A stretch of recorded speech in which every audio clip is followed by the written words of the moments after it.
Hello, everyone. You're welcome to another webinar by Cooperation Africa. Please note that this session is being recorded. Cooperation Africa encourages and supports cooperative development in Africa. This event is part of our education and training program and is to raise awareness about cooperatives in Africa. My name is Abina Eje, and I shall be moderating the session today. Please introduce yourselves on the chat and remember to place your questions there or in the question and answer section provided. This will help shape the discussion after our speaker has made his presentation. Please note that this session will last for an hour or at most an hour and a quarter. Our speaker will speak for about 35 minutes so that we'll have 15 minutes for questions and answers. I shall inform him 5 minutes before the session is up, before the 35 minutes is up. We have interpretation into French, so please use the interpretation link to access the language of your choice. Before we hear our speaker for today, for the benefit of those who do not know much about Cooperation Africa, let me say a few words about us. We are a membership organization registered in and operating out of Ghana and with members from across Africa and beyond. We support cooperatives because as businesses owned and democratically managed by their members, cooperatives help those members to achieve higher and more secure standards of living. Members of retail, we have members of retail cooperatives, members of housing cooperatives, members of credit unions or savings and credit organization, and so on and so forth. We as a cooperative, as an organization that helps cooperatives, we strive to promote cooperatives, firstly through country research into cooperatives, followed up by advocacy, secondly through education and training events for those wishing to set up or grow their own cooperatives, and finally by providing finance to support cooperatives. As part of our current activities, in addition to these webinars, we publish a monthly digest of news about cooperatives in Africa. Please subscribe at our website for this bulletin. I'll put a link to our website in the chat box. And so to introduce this week's speaker, Dr. Kagaha Atuwaire is a distinguished health advocate and cooperative leader, currently serving as chairperson of the Kampala Cooperative, Kampala Medical and Allied Health Workers Cooperative Society Limited, KAMACOS, since 2019. With over a decade of experience, he has played a vital role. With over a decade of experience, he has played a vital role in strengthening resilient and accountable healthcare systems across Uganda. As the chairperson of KAMACOS, he has led pioneering efforts to strengthen inclusive and people-centered healthcare systems. His work has earned national recognition, including a presidential award for exemplary leadership. Through KAMACOS, he brings together healthcare professionals to deliver innovative, cooperative-driven solutions, ranging from community medical outreach to health assurance schemes, reaching underserved populations across Uganda. Today, he joins us to share insights from this powerful model, demonstrating how cooperatives approach can transform healthcare delivery and expand access for all. So we invite Dr. Kagaha Kagaha Atuwaire to take over. Thank you.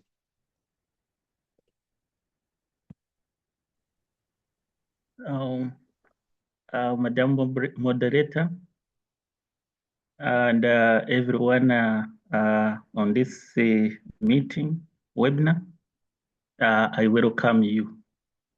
My name is Danny Kagaha. I'm a Ugandan. I hold a bachelor's in medicine and surgery from the Islamic University in Uganda. I have another bachelor in health service management and a master's in public health. I'm also pursuing a master's degree in cooperatives and credit union from Halifax University. And I also have a diploma in clinical orthopedic medicine and several other accolades. Yes, today I chair the board of directors for Kampala Medical and Allied Health Workers Cooperative Society, an indigenous cooperative hoisted in Uganda and specifically with our head offices in Kampala. The cooperative is composed or comprises of medical workers and allied professionals.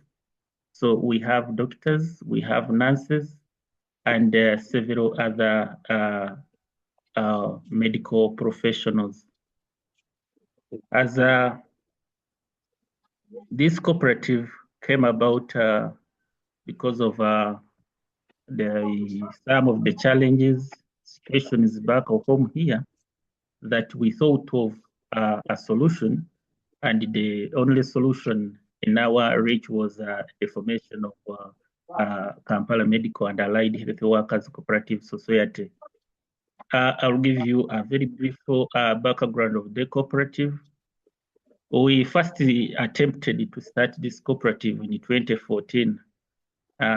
Two individuals, myself and another colleague of mine, who was a lady called Dr. Betty Zalwango, and currently is the vice chairperson of the cooperative. We ran for about 9 months. The cooperation failed. We resurrected this spirit again, the same individual in 2017, and maybe we said probably our share capital was not sufficient to run the entity, so we opted to bring on board several other members to join the cooperative, and now we mobilized our colleagues. Of course, the concept of cooperative of a medical or a health cooperative was far-fetched from our peers, but we used the materials, resources, because we were determined at this. So we were able in 2019, when we registered a cooperative with 34 members, and this was because our laws in Uganda, to register a cooperative, you must be 30 members and above, with the membership paid and the share contribution. So we successfully registered this cooperative, and our certificate of registration was awarded on the 3rd of April, 2019. I was the chairperson of the interim organizing committee for this cooperative, and when we registered again in our AGM, I was favored to take on the leadership as the chairperson by majority of the members of the cooperative. Yeah, since then, I've been a chairperson. Currently, I'm serving my second term. We have a term of 5 years in office, and we are moving. So I can now share my presentation today according to the guideline. So I'm going to be a bit faster. Kampala Medical and Allied Health Workers Cooperative Society Limited is a home registered cooperative in Uganda. It was first registered in 2019 under the multipurpose cooperatives. Reason is by that time, Uganda had not enacted there was no act on health cooperatives, or we did not have the entity of health cooperatives. So we again re-registered as a health cooperative when the act was passed. A law was put in place in 2020. In 2021, we re-registered to join the health cooperative fraternity. And we became among the first, and it's kind of yes. So more details about some of the operations, that website down there can lead you to our website.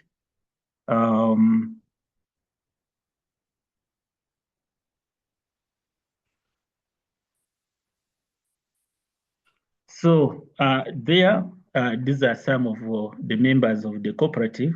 We took this photo during an activity.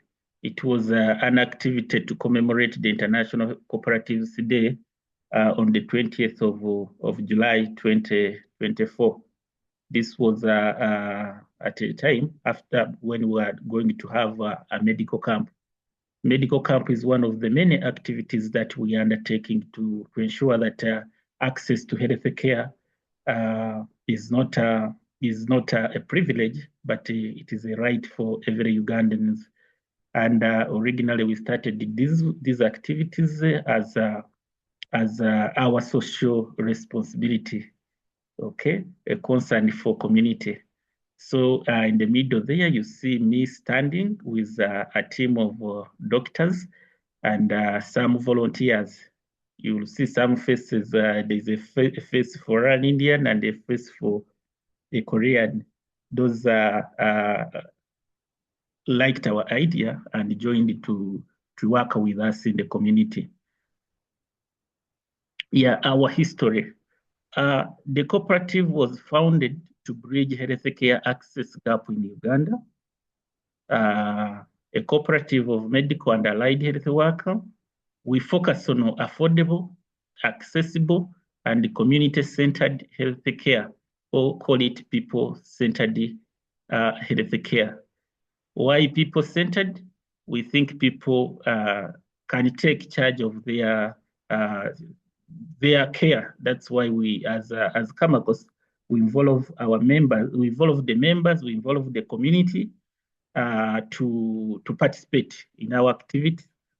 And as you might see when you visit our website, you realize that currently we have community-based initiative of community insurance, where people contribute for their health, participate in decision making. They even determine they recommend some of the things good for them. This way, we've been able to provide acceptable services, and they have even the right to participate in hiring the employees. They contribute, so they matter in our care system. So it's a health workers cooperative. It is member driven, community centered. It combines the healthcare delivery with the economic empowerment. Yes, the economic empowerment is that we started it, we did it with the intention is also to, one, to create employments for ourselves or placements where we participate, we provide these services. And at the moment, we have a facility where some of the members are employed, and then also members participate in some of these medical camps where they also get paid or supported in one way or the other. Yeah, so this is one of the activities that KAMACOS has participated in. You will see that that is our on-site or a community pharmacy where their nurses, actually they are led by that one in a court, a clinical court, a white. It's not so clear, but that is my vice, the vice chairperson, Dr. Betty Zalwango. This was activity in 2023. We are providing care in a free medical care in the northern Uganda, in a place called Lida City. Yes, the development stages. Yeah, like I've already told you, we got formally recognized and registered as a cooperative in the year 2019. Please, someone should mute.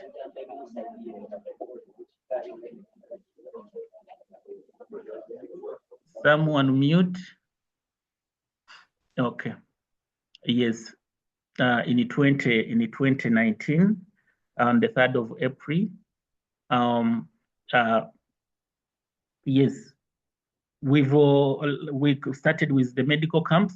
We've done several hundreds of these, tens of these medical camps.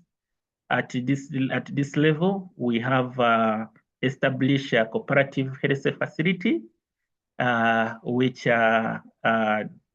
before this month ends, we shall be establishing a second medical center.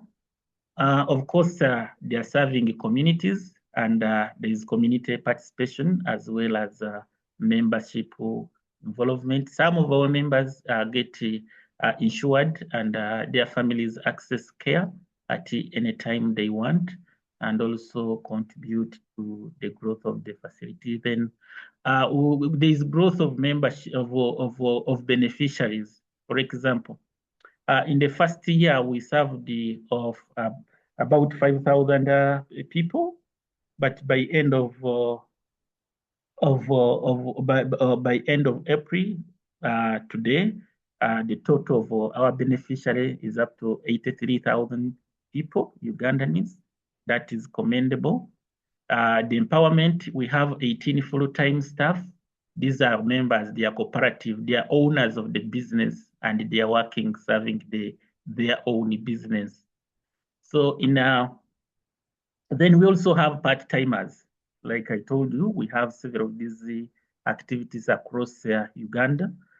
Some of these ones, we have partners, and the members who participate to offer services, they are paid, definitely. That's why we call it a part-time placement.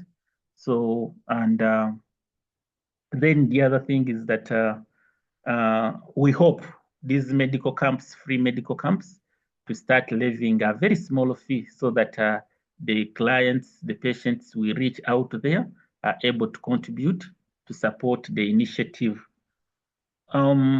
We have our mission. Our mission is to provide affordable health care, quality care, and also to empower our members economically. A vision, a sustainable and inclusive cooperative health care system for all.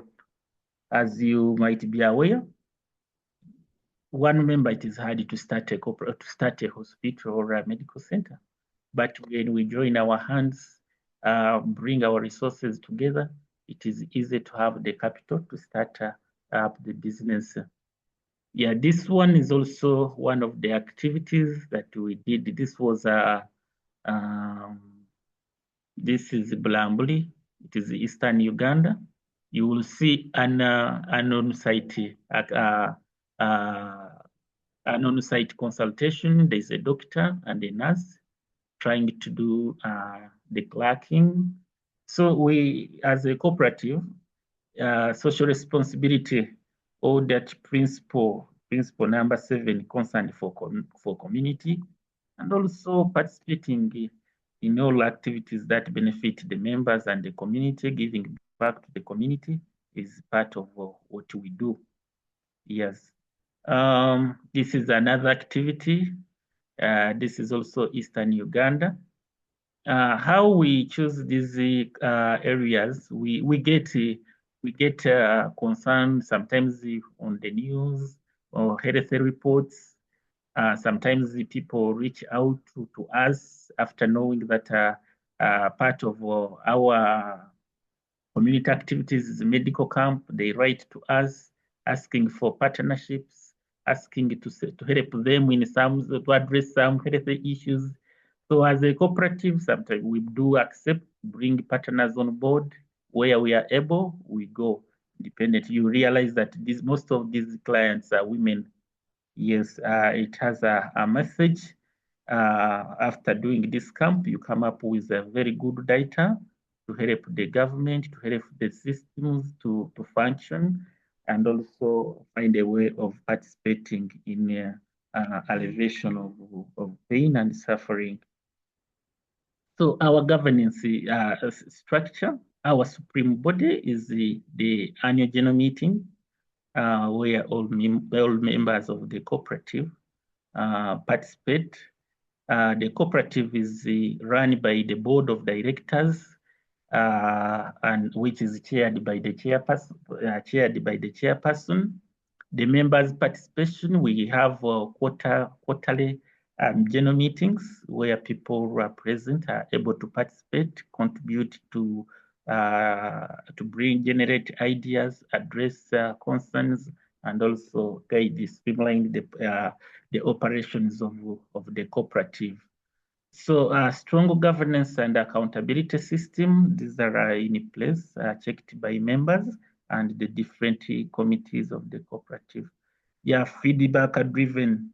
Yeah, definitely when we do these activities, we allow partners, we allow community we serve to give feedback on our services, and that one helps us to guide and give us a direction.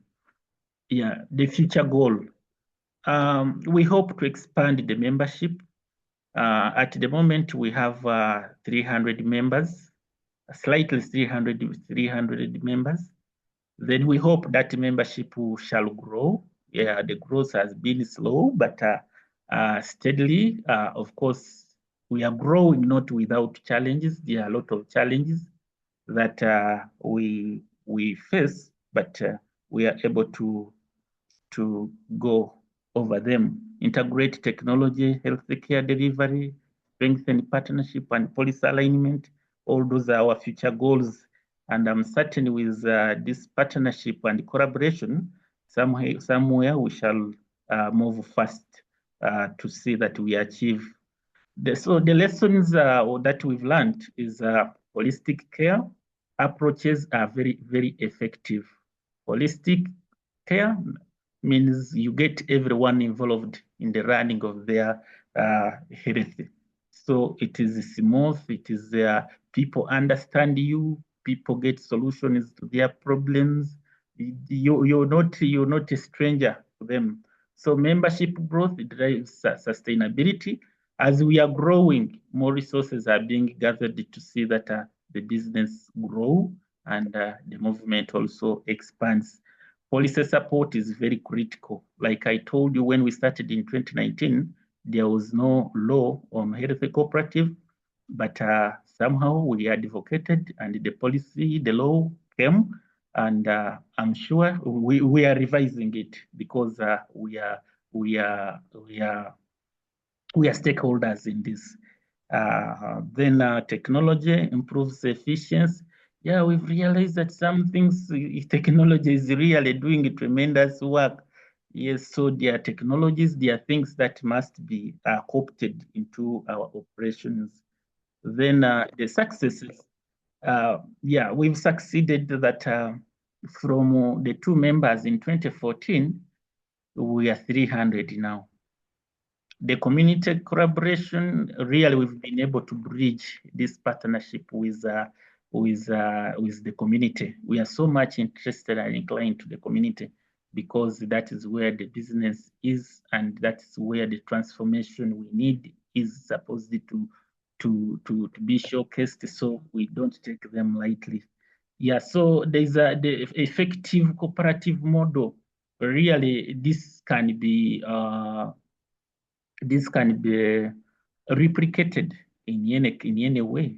This can address a lot of health challenges in our continent, as some of you might be aware.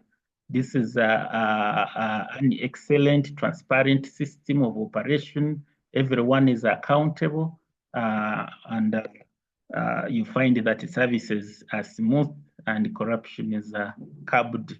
We can expand. We have expanded the service delivery.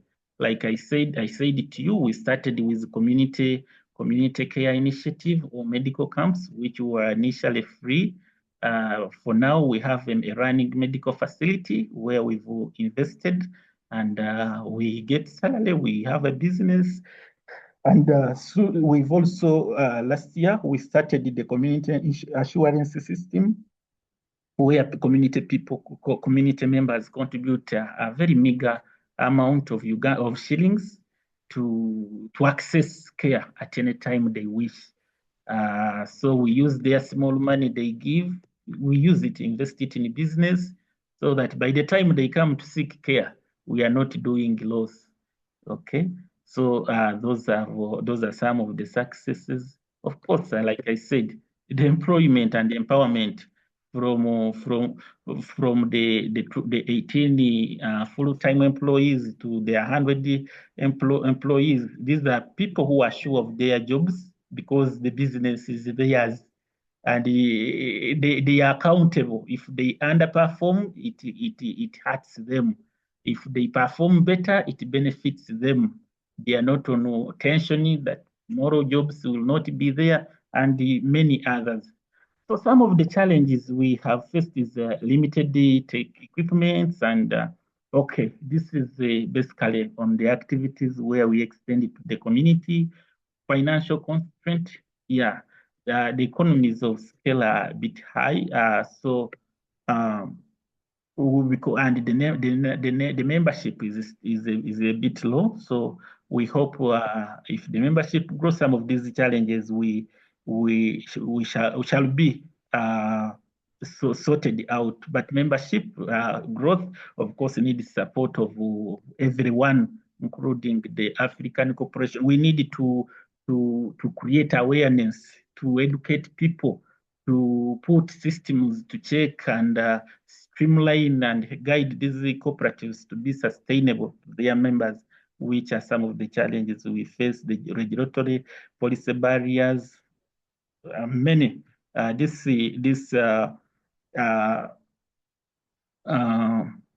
presentation shall be shared for member to read at their own free time. Yes, the impact, there is improved access to health care services. The membership has already grown. Those beneficiaries reached, empowered health workers full time. This is already. Then, in conclusion, the future of health cooperative lies in people's hands, people-centered. Once we involve people, once we involve them, that is where the future is, not government to extend care to people.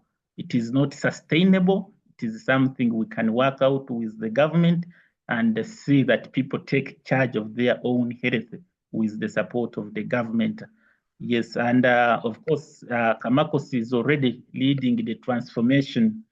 So lastly, this is me and a colleague after the award of the medals of excellence doing in cooperative development, transforming community, and Yeah, that is an Achievers Award. So thank you so much. Thank you. I appreciate you for attending. Yeah. So maybe the last you know the guideline for the presentation was very short, but we hosted an international health cooperative symposium in Uganda last year, where the president of the International Health Cooperative Organization was with us in Uganda. We brought together stakeholders, registered cooperatives, leadership, and from Uganda and from our neighbors, and it was a success. So there's a lot of work being done, and we hope together we can achieve much. Thank you so much. May the good Lord bless us all.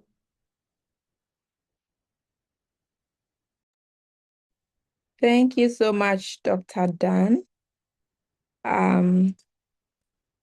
At this point, we invite everyone who has a question to put it in the chat box or kindly use the raise hand button, and then you would be called to give your question. Thank you.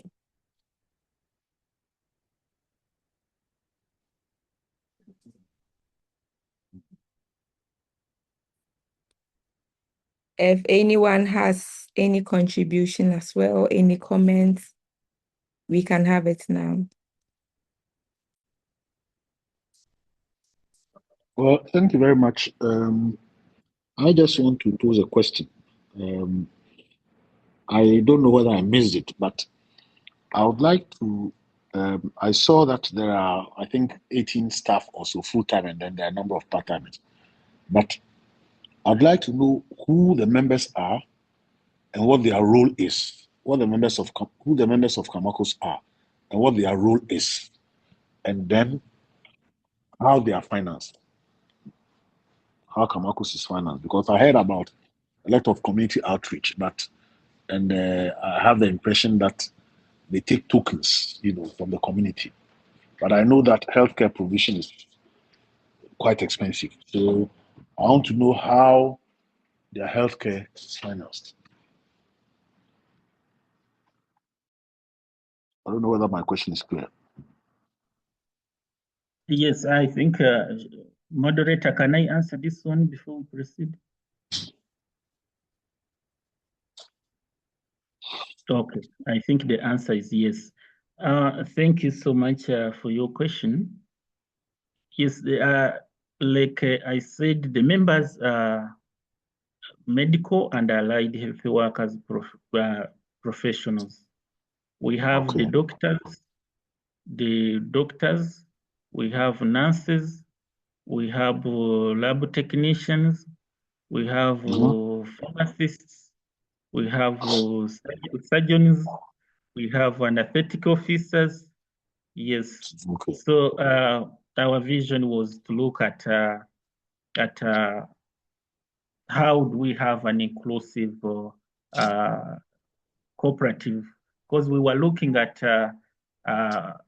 providing health care, and you cannot provide health care alone. You need all these people to assemble into a force to deliver the care. And importantly, or cooperatively, is that the cooperative is not owned by one member. So these shall be the owners of the cooperative. So we came up with the idea. So the part of the financing, were the people who finance one through we have members contribution for social responsibility. Then we have our shares. Our shares keep growing, and it is the shares that we use to start our business. We agreed as members how to do it, what to do, how to do it.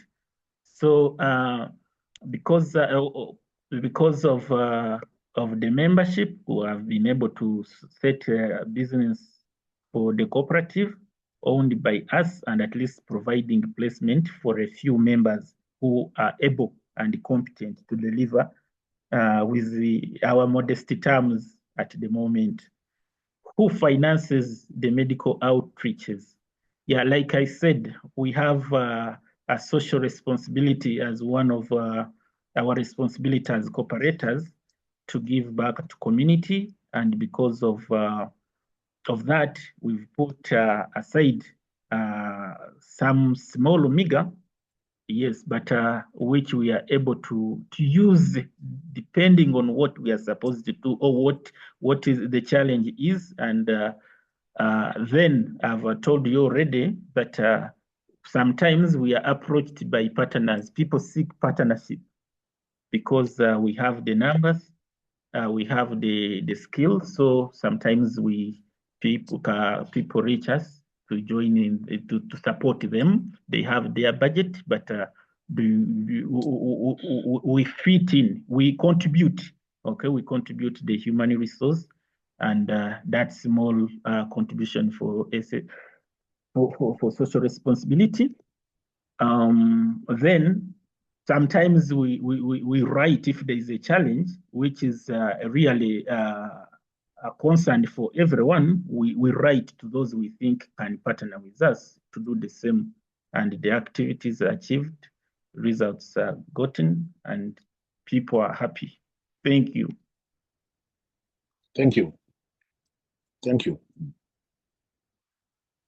You're welcome.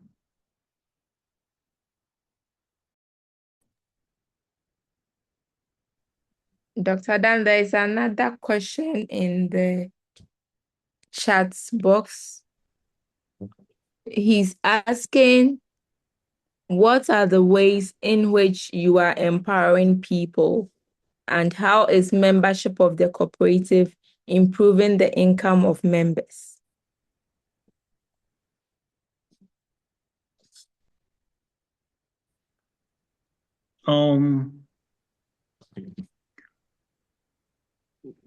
Like we are creating placements for people.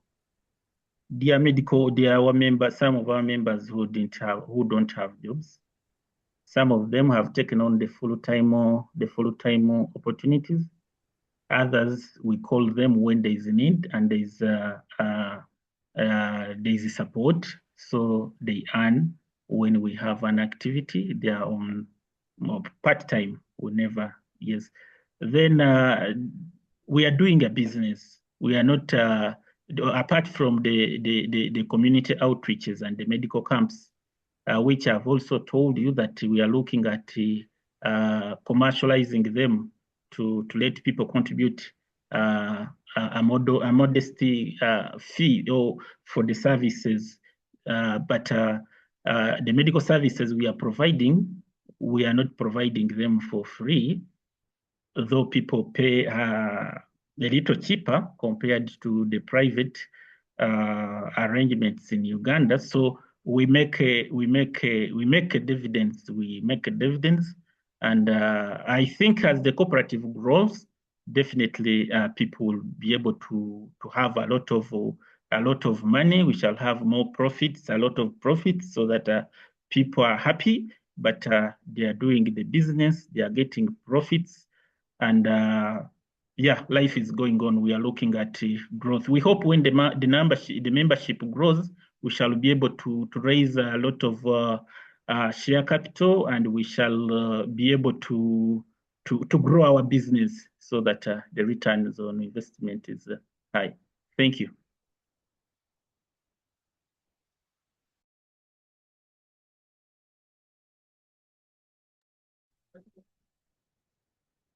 If there are no further questions or contributions, we would like to thank everyone who joined us today.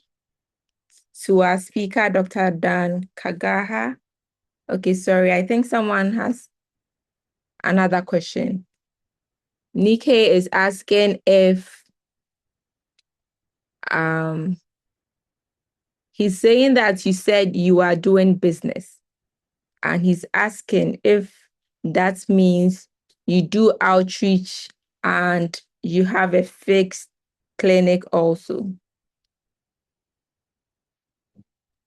Yeah, sorry, Link, that your connection was not very good, but to repeat for you, yes, we are doing. We have a fixed medical facility, a medical center, and I've said that we are yet to start a second one.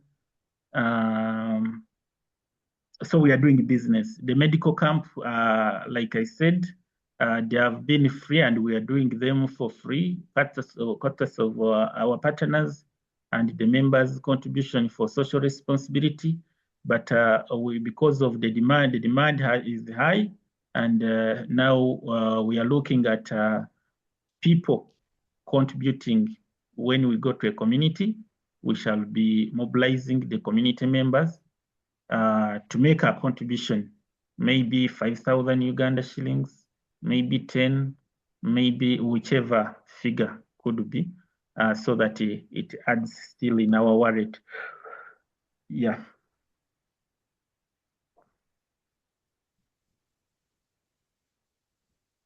There's another question. Cosford is asking if your cooperative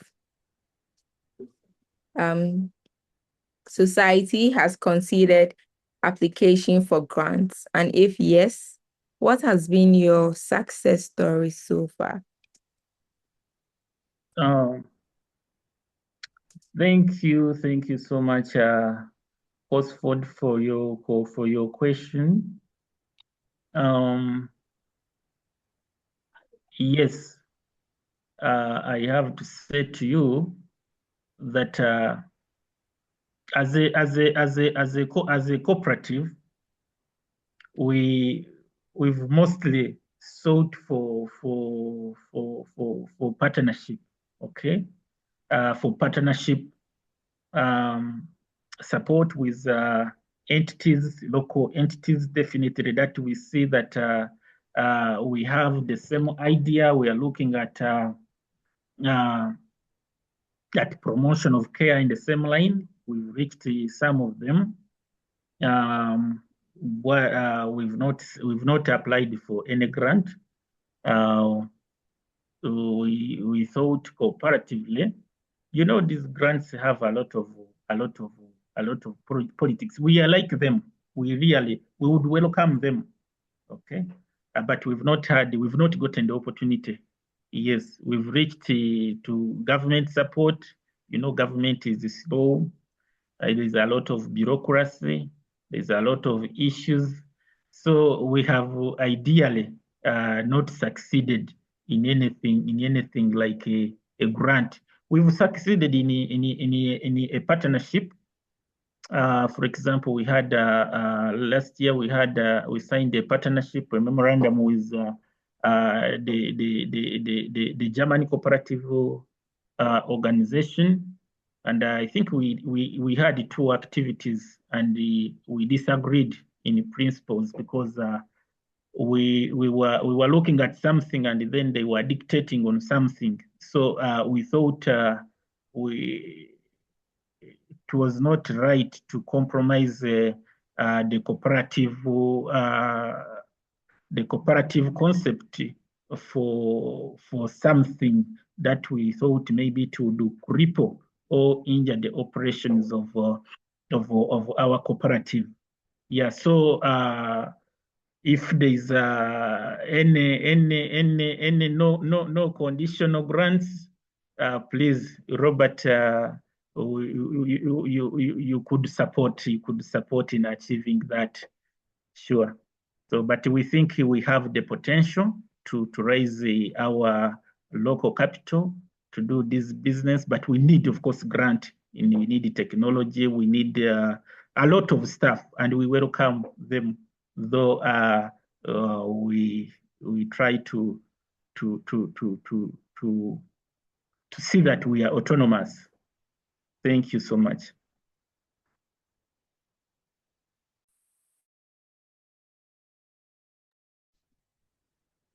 Thank you, Dr. Kagaha. Please, any more questions?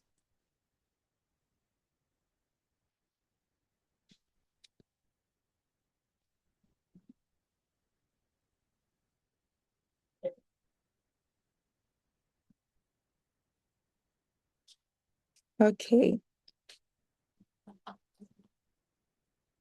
As we wrap up, we'd like to say a very big thank you to everyone who joined us today and to our speaker, Dr. Dan Kagaha. Thank you for sharing your time, your knowledge, and your real life experiences and insights with us today. We truly appreciate it. And thank you to all of you who participated, asked questions, stayed engaged. Thank you for making this session worthwhile. We hope you are all leaving with something very useful. We love to stay connected and have you join us for our future sessions. You can visit our website, which has been linked in the chat box, to subscribe to our monthly digest, which is called Mapigo. You can also visit our website if you are interested in becoming a member of Cooperation Africa. Thank you all so much and have a blessed day.